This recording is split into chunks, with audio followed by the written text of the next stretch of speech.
আপনি রোজা ভাবি বলতেছেন কেন বুঝলাম না। আরে ভাবি তো। হ্যাঁ আমাদের ভাবি, মানে আপনার কিভাবে ভাবি হবে? হ্যাঁ আমার ইয়ে হলে তোমাদের তো ভাবিই হবে তাই না?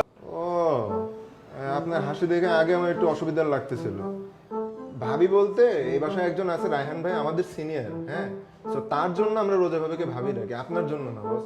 আপনার যদি এইটাই মেন উদ্দেশ্য হয়ে থাকে যে রোজা ভাবির জন্য আপনি এই বাসায় উঠছেন, তাহলে ঘটি বাটি কাছায় চলে যান। মানে আমি জানি যে ও এই ফ্লোরেই থাকে, কিন্তু ফ্ল্যাট কোনটা এটা আমি আসলে জানি না। আপনি না বললেন আপনি চারতলায় উঠছেন? হ্যাঁ ভাবি তাহলে তো চারতলায় আছে, আপনি এই ফ্লোরে কেন খুঁজতেছেন? তোর ভাবি এই ফ্লোরেই থাকে, কিন্তু ফ্ল্যাট কোনটা ওটা জানি না আর কি।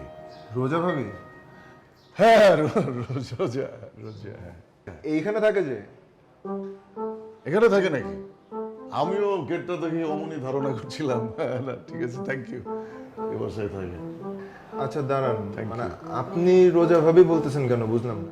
আরে ভাবি তো। হ্যাঁ আমাদের ভাবি, মানে আপনার কিভাবে ভাবি হবে? হ্যাঁ আমার ইয়ে হলে তোমাদের তো ভাবিই হবে তাই না? ও আপনার হাসি দেখে আগে আমার একটু অসুবিধা লাগতেছিল। ভাবি বলতে এই বাসায় একজন আছে রায়হান ভাই, আমাদের সিনিয়র। হ্যাঁ, তো তার জন্য আমরা রোজা ভাবিকে ভাবি রাখি, আপনার জন্য না বস। আপনার যদি এইটাই মেন উদ্দেশ্য হয়ে থাকে যে রোজা ভাবির জন্য আপনি এই বাসায় উঠছেন, তাহলে ঘটি বাটি কাছায় চলে যান। কিসের লাইন, কি বলছো তুমি? পরে আসলে খুব ভেজাল লেগে যাবে। হ্যাঁ অলরেডি একজন আছে আমাদেরই সিনিয়র, সে আগে থেকে এই বাসায় আছে, এবং তার জন্য আমরা রোজা ভাবিকে ভাবি রাখি, আপনার জন্য না। আচ্ছা সেটা পরে দেখা যাবে। আমি কনফিউশনে ছিলাম যে কোনটা ফ্ল্যাট, তো পেয়ে গেলাম, সেই জন্য তোমাকে থ্যাংক ইউ।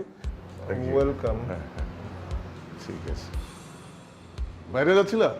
জি ভাই। ওকে হ্যাঁ কিন্তু ভাই ওটা একটু মাথায় রেখেন, হ্যাঁ, হ্যাঁ, মাথায় already রাখি। কিন্তু আছে একজন। হ্যাঁ মাথায় আছে, হ্যাঁ মাথায় আছে। আচ্ছা ঠিক আছে ভাই, থাকেন তাহলে, আল্লাহ হাফেজ।